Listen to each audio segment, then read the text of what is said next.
runtii barnaamij aad iyo aad u qiimo badan weeye barnaamijka maanta halkaan aan u fadhino oo mustaqbalka dhalinyaradeena iyo quruxda magaaladeena runtii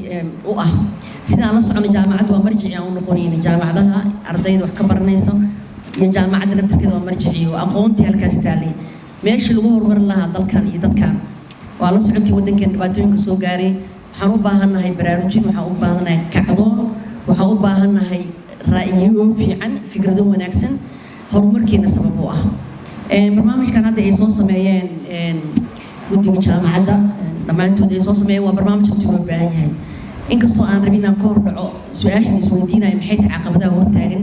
in la dhireeyo magaalada quruxdeedii iyo cagaarteedii maxaa waa caqabadaha hortaagan inkastoo ay noo haayaan culamada halkan joogto jawaabta ay noo haayaan laakiin anigu waxaan is leeyahay weli shacabkii baan baraarujisnayn qiimaha uu geedka leeyahay baan weli lagu baraarujisnayn qiimaha nolosha geedkeena ku xiran waxbaa nooga soo baxo oo maaragtay waa quudanaa xoolaha noo quuto quruxdii waaye cimiladii maaragtay waddanka oo magaaladii markay cagaar ay tahay indhaha way soo jiidanaysaa roobka naftarkiisa wuxuu u baahan yahay magnetka waxaa lagu sheegay dhirta inay tahay marka waxyaalo badan baa jiro runtii caqabad noo hortaagan oo ay kow ka tahay baraarujinta bulshada in la baro micnaha uu geedku ku fadhiyo maaragtay way ogyihiin laakiin kuma baraarugsana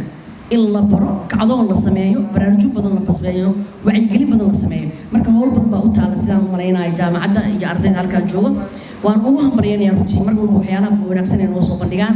iyo isbeddelka iyo kacdoonka ay ku jiraan maaragtay ardadeennii iyo aqoontii iyo cilmigii meeshii taala waa jaamacadihii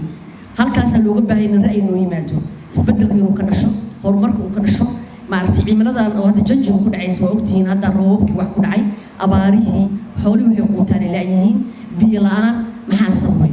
soomaaliya waa meesha keliya adduunka roobka ku xiran tahay nolosheedu miyaynasan ahayn jaamacado insha allah inaad samaysin naftarkiina maxaa anaga nolosheeda roob ku xiray mina roobka qasab waa loo baahan yahay oo dee dhirta waa kusoo baxaysa noloshii waa laakiin marka roobka uu maaragtay gaab ku dhaco uu yaro baaqdo wixii lagu badbaadi lahaa lama haayo xoolihii way dhammaadeen maaragtay gaajo bilaabatay waa ogtihiin waddanka dhan gaajaa ka jirta geeska gees marka howl badan baa idiin taalo barnaamijka insha allah barnaamij qiimo badan weeyaan wax badan waa ka faa'iidaysan doonaa runtii waan ku faraxsanahay wiil oo halkaa iga casuumtay walaasha oo jeclahay